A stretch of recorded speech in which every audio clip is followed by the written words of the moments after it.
지난 일요일부터 지난 주일까지 매주 우리가 창세기 말씀을 함께 나누었습니다. 창세기 1장부터 11장까지의 말씀을 함께 나누면서 우리를 향한 하나님의 뜻은 생육하고 번성하여 땅 위에 충만해지는 것에 있다라는 것을 함께 나누었습니다. 우리가 비록 연약하고 부족하고 우리의 생각하는 것이 악하고 세상이 죄악으로 가득하지만 그럼에도 불구하고 우리를 향한 하나님의 뜻은 창세 전부터 지금까지 변함이 없으십니다. 우리가 영적으로 생육하고 번성하여 땅 위에 충만해지는 것입니다. 하나님이 여러분 한 분 한 분을 그렇게 귀하게 창조하시고 지으셨습니다. 이 말씀이 여러분 모두에게 큰 힘이 되고 격려가 되시기를 간절히 소망합니다. 오늘부터는 신약 성경으로 넘어와서 이제 요한복음의 말씀을 함께 나누려고 합니다. 신약 성경에는 예수님의 생애를 중심으로 기록된 4개의 복음서가 있습니다. 마태복음, 마가복음, 누가복음, 요한복음입니다. 이 중에 가장 먼저 쓰여진 것이 마가복음이고 그 다음에 마태복음, 누가복음이 쓰여졌습니다. 그리고 가장 마지막으로 요한복음이 쓰여졌습니다. 각 복음서가 쓰여진 시기가 조금씩 다르고 저자도 다르기 때문에 모두 예수님에 대한 말씀이지만 그 내용이나 강조점이 조금씩 다릅니다. 예를 들어서 마가복음은 가장 먼저 쓰여졌기 때문에 다른 복음서에 비해서 내용이 짧습니다. 그리고 좀 다듬어지지 않은 말씀들이 좀 있습니다. 그래서 오히려 신선하고 또 오히려 이렇게 친근감 있게 다가오기도 합니다. 마태복음은 주로 유대인들을 대상으로 쓰여졌기 때문에 구약의 말씀을 많이 인용했습니다. 그래서 마태복음 1장 1절 첫 시작을 보면 아브라함과 다윗의 자손 예수 그리스도의 계본이라 이런 말씀으로 시작이 되고 또 마태복음에는 성전을 중심으로 있었던 일들이 많이 나옵니다. 반면에 누가복음은 의사였던 누가가 기록했기 때문에 사람에 대해서 관심이 많습니다. 그래서 여러분 다른 복음서에 비해서 이 환자에 대한 묘사가 아주 디테일하게 상세하게 기록되어 있습니다. 혈루병 앓은 여인에 대한 말씀이 그 대표적인 예입니다. 또 어린아이나 또 여성과 같이 이렇게 연약한 사람들과 관련된 말씀들이 누가복음에는 많이 나옵니다. 그렇다면 가장 마지막에 쓰여진 요한복음은 어떨까요? 성경학자들은 요한복음을 마태, 마가, 누가복음의 해설판이라고 말합니다. 가장 많은 자료들을 가지고 가장 마지막으로 쓰여졌기 때문에 다른 복음서들의 내용을 잘 보충해주고 있고 또 전체적으로 가장 짜임새 있게 쓰여졌기 때문입니다. 실제로 요한복음 20장 마지막 말씀을 보면 이런 말씀이 나옵니다. 우리 함께 한번 읽어보겠습니다.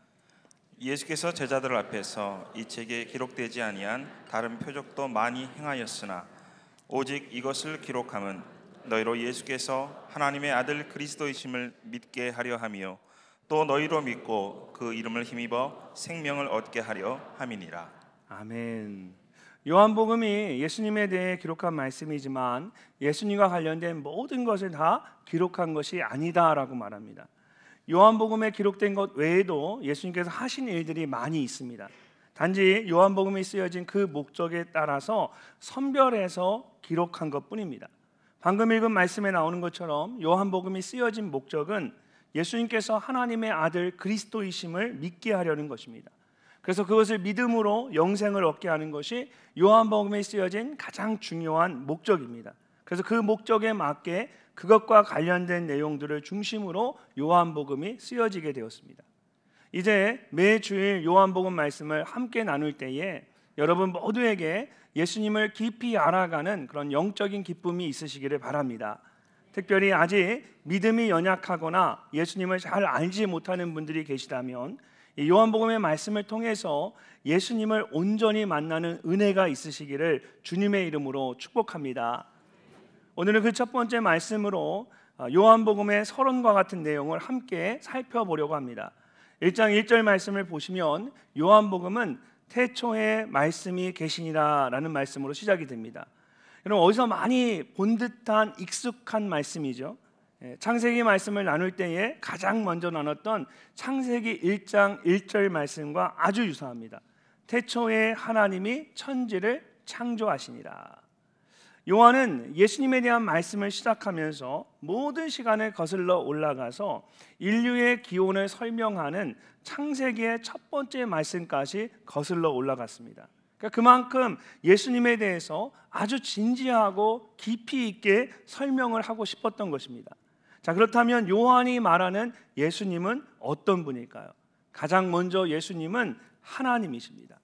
성부, 성자, 성령 삼위일체의 하나님 중에 한 분이신 성자 하나님이십니다. 1절 말씀을 함께 읽어보도록 하겠습니다. 태초에 말씀이 계시니라.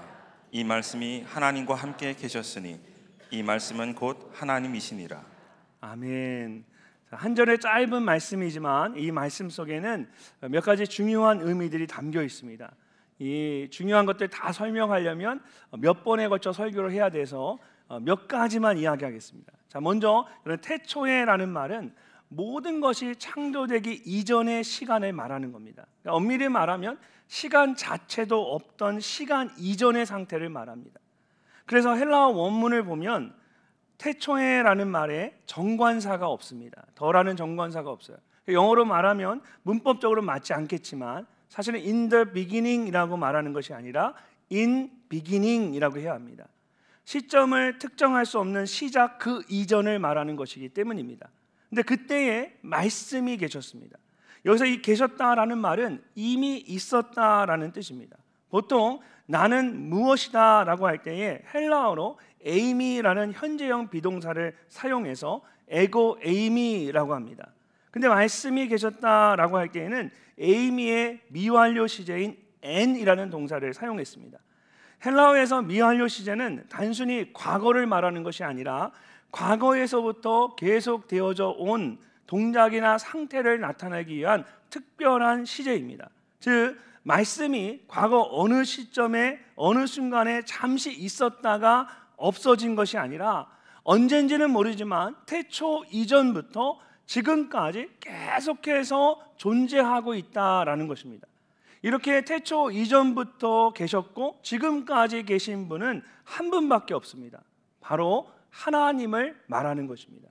그러므로 태초에 말씀이 계신이라는 말씀은 1절 마지막에 말씀하고 있는 것처럼 그 말씀이 곧 하나님이시다라는 뜻입니다. 그리고 하나님이신 그 말씀은 곧 성자 하나님이신 예수 그리스도를 말하는 것입니다. 자, 14절 말씀을 함께 읽어보겠습니다. 말씀이 육신이 되어 우리 가운데 거하심에 우리가 그의 영광을 보니 아버지의 독생자의 영광이요 은혜와 진리가 충만하더라. 아멘. 태초에 말씀이 계셨는데 그 말씀이 곧 하나님이라고 말하면서 요한이 뭐라고 말합니까? 그 말씀이 육신이 되어 우리 가운데 거하셨다라고 말합니다. 이것은 예수님께서 우리와 같은 육신의 몸으로 이 땅에 오셨다라는 뜻입니다. 이처럼 요한복음에서의 말씀은 예수 그리스도를 말하는 것입니다. 그리고 그 말씀은 곧 하나님이십니다. 그렇다면 왜 예수님을 굳이 말씀이라고 표현했을까요? 구약 성경의 말씀을 잘 아는 유대인들에게 이 말씀은 굉장히 친숙하면서도 특별한 표현이었습니다. 태초에 하나님께서 말씀으로 모든 것을 창조하셨습니다. 또한 그 말씀을 통하여 자신을 드러내셨습니다. 말씀으로 아브라함과 언약을 맺으셨고 말씀으로 이스라엘 백성들을 애굽에서 이끌어내셨습니다. 그래서 유대인들에게 있어서 이 말씀은 곧 하나님 그 자체입니다. 요한복음에 보면 말씀으로 역사하는 일들이 참 많이 일어납니다. 예수님께서 바다야 잠잠하라 나사로야 일어나라 라고 말씀하신 것 같이 예수님께서 말씀으로 행하시는 일들이 많이 기록되어 있습니다. 왜냐하면 유대인들에게 말씀으로 천지 만물을 움직이시는 분은 하나님 한 분이신데 예수님이 말씀으로 바다를 잠잠케 하고 바람이 불어오게 하고 나사로를 일으켜 세우는 것을 보면 바로 예수님이 그 말씀이신 하나님이시다. 요한이 그렇게 증거하고 있는 겁니다. 또한 당시 헬라인들에게는 말씀은 헬라인에게도 굉장히 특별했습니다. 헬라인들은 철학과 천문학에 관심이 많았는데 거대한 우주와 수많은 별들을 보면서 이 모든 것이 우연히 생길 수 없다라고 생각했습니다. 그러면서 이 모든 것을 붙들고 운행하는 보이지 않는 힘이 있는데 그것을 헬라어로 말씀, 로고스라고 불렀습니다. 그래서 요한복음을 기록한 요한은 말씀이 계시니라고 말할 때에 바로 그 단어를 사용했습니다. 지금부터 전하려고 하는 그 예수님이 바로 그 모든 것을 창조하시고 운행하시는 하나님이다라는 것입니다. 다른 복음서들은 주로 예수님을 구원자 메시아로 소개하는데, 놀랍게도 요한복음은 처음부터 예수님을 하나님으로 소개하고 들어갑니다. 자, 그렇다면 왜 이렇게까지 예수님이 곧 하나님이라는 사실을 강조하는 것일까요? 당시 유대인들 중에는 예수님을 훌륭한 선생님으로는 받아들이지만 하나님으로는 받아들이지 않는 사람들이 많이 있었습니다.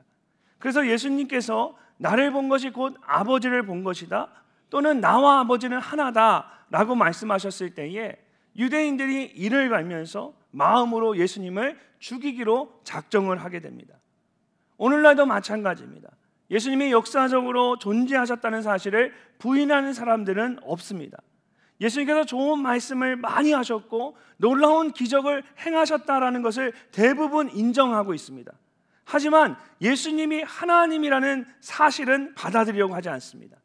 좋은 스승이나 훌륭한 종교 지도자들 중에 한 사람으로만 생각하려고 하는 것입니다. 만약 사람들이 생각하는 것처럼 예수님이 하나님이 아니시라면 어떻게 될까요? 예수님의 말씀이 부처나 마호메트나 여러 종교의 지도자들의 가르침과 어깨를 나란히 할 수는 있겠지만 유일한 진리라고 말할 수는 없을 것입니다. 또한 예수님은 그저 여러 신들 중에 하나일 뿐입니다. 예수님을 믿지 않는다고 해서 특별히 손해볼 것이 없습니다. 반대로 예수님을 믿는다고 해서 특별히 인생이 달라지지도 않을 것입니다. 그러니까 굳이 예수님을 믿어야 할 이유가 없어지는 겁니다. 그렇기 때문에 바른 신앙생활에 있어서 예수님이 곧 하나님이시라는 사실을 믿는 것이 아주 중요합니다.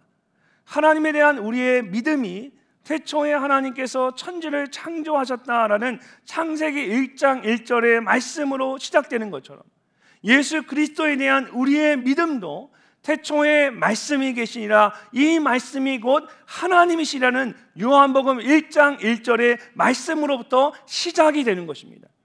이것이 믿어지지 않으면 예수님이 나의 구세주임을 믿을 수가 없는 겁니다. 사랑하는 성도 여러분, 예수님은 곧 하나님이십니다.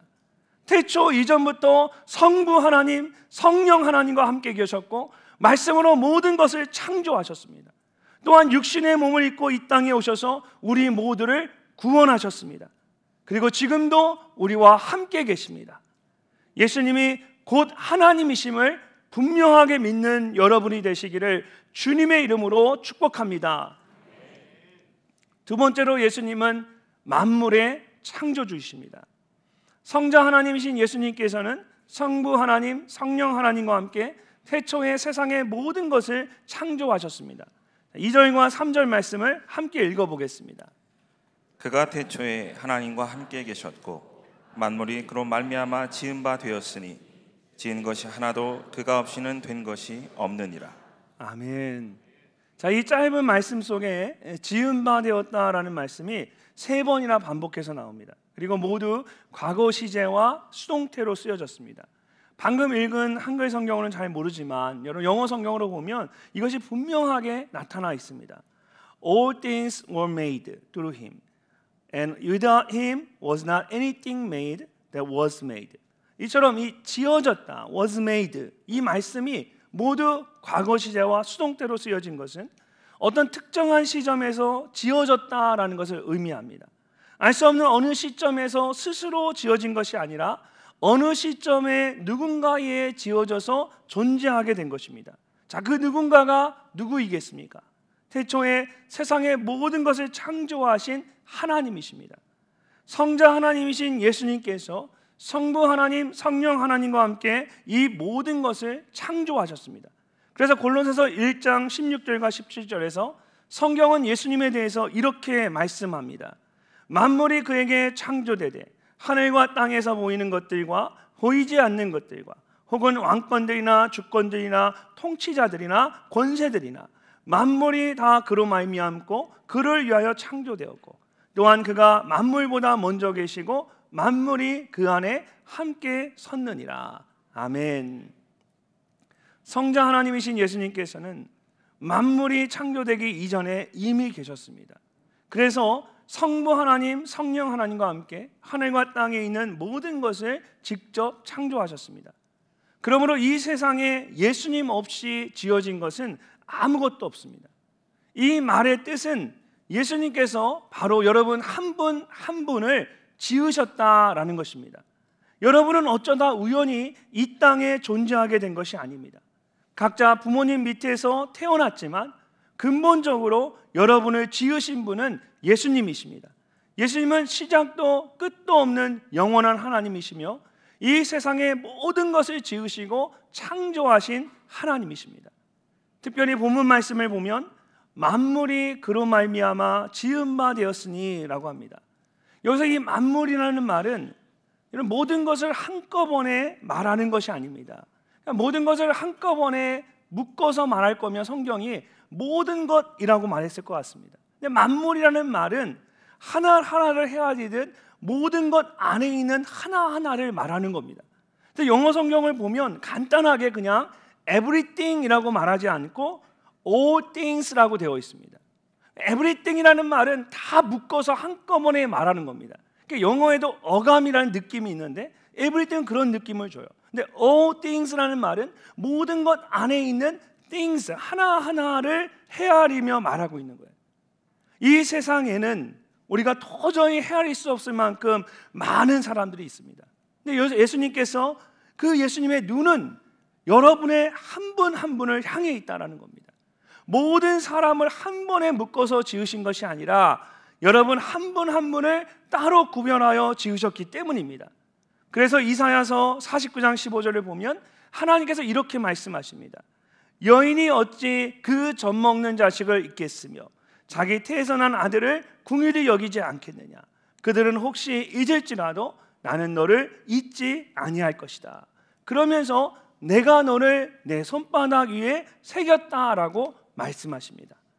예수님이 하나님이시라는 사실을 믿는 그 순간에 여러분의 이름은 하나님의 손바닥 위에 새겨졌습니다. 여러분을 창조하시고 지으신 하나님께서 여러분을 늘 기억하시고 지켜주십니다. 예수님이 나의 창조주 하나님이심을 날마다 선포하며 살아가는 여러분이 되시기를 바랍니다. 말씀이신 예수님께서 모든 것을 창조하셨다는 것은 또한 말씀으로 모든 것을 통치하신다라는 뜻도 됩니다. 창조된 모든 것이 그분의 것이기 때문에 모든 권한이 그분에게 있습니다. 여러분의 삶도 마찬가지입니다. 내 삶의 모든 주권이 예수님께 있음을 우리는 늘 잊지 말아야 합니다. 또한 예수님의 말씀에는 놀라운 창조의 능력이 있습니다. 태초의 말씀으로 모든 것을 창조하신 것처럼 예수님은 지금도 여러분의 삶 가운데 말씀으로 새로운 삶을, 새로운 일들을 행하고 계십니다. 그것이 말씀의 능력입니다. 히브리서 4장 12절 말씀 우리 함께 한번 읽어보겠습니다. 하나님의 말씀은 살아있고 활력이 있어 좌우의 날선 어떤 검보다도 예리하여 혼과 영과 및 관절과 골수를 찔러 쪼개기까지 하며 또 마음의 생각과 뜻을 판단하나니. 아멘. 여러분 이 말씀을 믿으십니까? 말씀을 전하는 자나 말씀을 듣는 우리 모두가 이 말씀이 정말 분명한 하나님의 말씀을 믿을 때 이 말씀이 우리 가운데 능력으로 역사하시는 줄로 믿습니다. 하나님의 말씀에는 살아 역사하시는 놀라운 능력이 있습니다. 무엇보다 말씀이 육신이 되어 우리 가운데 거하신다고 말씀하신 것처럼 지금도 예수님은 말씀으로 우리 가운데 거하십니다. 이 사실을 믿을 때에 말씀이 능력으로 우리의 삶 가운데 역사하는 것입니다. 또한 말씀이 곧 하나님이심을 믿는다면 우리 모두는 말씀을 소중하게 여겨야 합니다. 그리고 그 말씀에 순종하는 삶을 살아가야 합니다. 하나님이신 예수님께서 말씀으로 모든 것을 창조하셨음을 믿고 그 말씀에 순종하며 살아가시는 여러분 모두가 되시기를 주님의 이름으로 축복합니다. 세 번째로 예수님은 생명의 빛이십니다. 성자 하나님이신 예수님께서는 태초 이전부터 성부 하나님, 성령 하나님과 함께 계셨습니다. 그리고 하나님과 함께 말씀으로 모든 만물을 창조하셨습니다. 자, 그렇다면 예수님께서 하나님과 함께 그 모든 것을 창조하신 궁극적인 목적이 무엇일까요? 단순히 아무것도 없는 가운데 무엇인가를 만들기 위해서 저와 여러분을 창조하신 것은 아닐 겁니다. 무엇인가를 창조할 때에는 창조 그 자체가 목적이 아닙니다. 거기에는 더 큰 근본적인 목적이 있습니다. 그 목적을 이루기 위해서 창조하는 것입니다. 예를 들어서 단지 아이를 낳는 것이 전부인 부모는 세상에 없습니다. 부모가 아이를 낳으려고 할 때에는 아이를 낳아서 잘 기르고 싶은 마음의 소원을 갖고 아이를 낳게 됩니다. 그래서 아이를 낳고는 내 아이를 다 했다라고 생각하지 않습니다. 이제 그때부터 시작이라는 마음으로 더 열심히 아이를 돌보고 양육합니다. 예수님의 마음도 똑같습니다. 단순히 여러분을 창조하시는 것이 전부가 아닙니다. 예수님은 여러분에게 더 귀한 것을 주시기를 원하십니다. 그것이 바로 예수님 안에 있는 영원한 생명입니다. 그 생명이 여러분 안에 빛과 같이 빛나기를 원하시는 겁니다. 4절과 5절 말씀 우리 함께 읽어보도록 하겠습니다. 그 안에 생명이 있었으니 이 생명은 사람들의 빛이라. 빛이 어둠의 빛이 돼 어둠이 깨닫지 못하더라. 아멘. 예수님께서 나는 길이요 진리요 생명이라고 말씀하신 것처럼 예수님 안에는 생명이 있습니다. 요한일서 1장 1절과 2절 말씀을 보면 요한이 이 생명에 대해서 좀 더 자세하게 설명을 하고 있습니다. 태초부터 있는 생명의 말씀에 관하여는 우리가 들은 바요 눈으로 본 바요 자세히 보고 우리의 손으로 만진 바라. 이 생명의 말씀이 누구입니까? 지금 예수님을 말씀하고 있는 거죠. 이 생명이 나타내신 바 된지라. 이 영원한 생명을 우리가 보았고 증언하여 너희에게 전하노니 이는 아버지와 함께 계시다가 우리에게 나타내신 바 된 이시니라. 예수님은 태초부터 있는 그 생명의 말씀입니다. 그러므로 그 생명은 영원한 생명입니다. 창조된 어떤 것이 아니라 태초 이전부터 하나님과 함께 있던 생명이기 때문입니다. 이 생명이 사람들 안에 가득하게 될 때 빛과 같이 어둠을 비추게 됩니다. 물론 우리가 생각하는 눈에 보이는 이런 물리적인 빛을 말하는 것은 아닙니다. 예수님 안에 있는 영원한 생명이 우리 안에 충만하게 임하는 것을 빛으로 묘사한 것뿐입니다. 그 영원한 생명이 빛과 같이 우리 안에 충만하게 임할 때 어떤 일이 일어나게 될까요? 다시 한번 5절 말씀을 보십시오.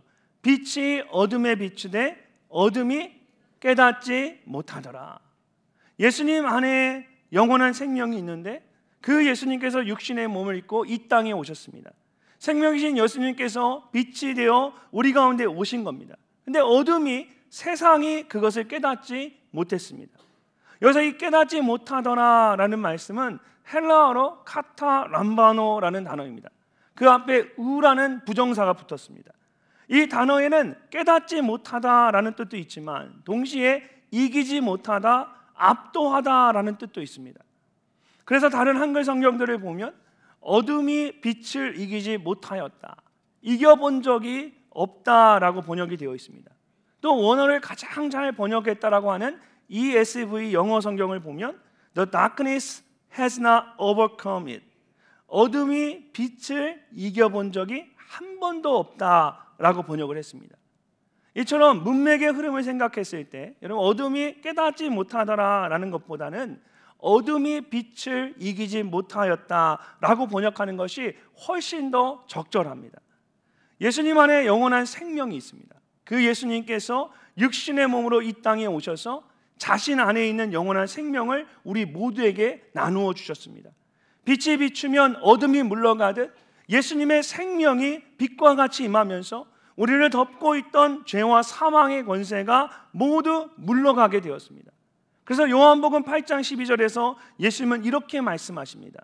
예수께서 또 말씀하여 이르시되 나는 세상의 빛이니 나를 따르는 자는 어둠에 다니지 아니하고 생명의 빛을 얻으리라. 사랑하는 성도 여러분, 어둠은 결코 빛을 이길 수가 없습니다. 생명의 빛이신 예수 그리스도를 따르는 자에게는 바로 그 빛이 있습니다. 예수님께서는 여러분 모두가 그런 빛과 같은 삶을 살아가기를 원하십니다. 그것이 예수님께서 여러분 한 분 한 분을 창조하신 근본적인 목적이십니다.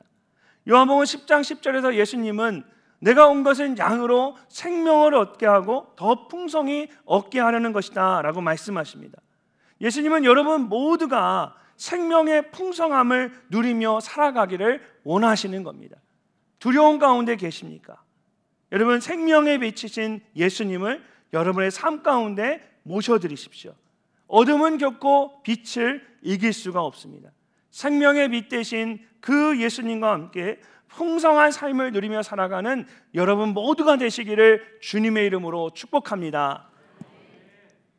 복음서를 보면 예수님께서 제자들에게 사람들이 나를 누구라 하느냐라고 물으신 적이 있습니다. 제자들이 서로 다투어서 대답을 합니다. 어떤 사람들은 침례 요한이라 하고 어떤 사람들은 엘리야라고 하고 어떤 사람은 예레미야나 선지자 중에 한 사람이라고 말하기도 합니다. 근데 예수님께서 갑자기 진지한 표정으로 제자들을 똑바로 바라보시면서 다시 한번 묻습니다. 그렇다면 너희는 나를 누구라 하느냐? 그렇다면 너희는 나를 누구라 하느냐? 제자들이 갑자기 다 조용해졌습니다.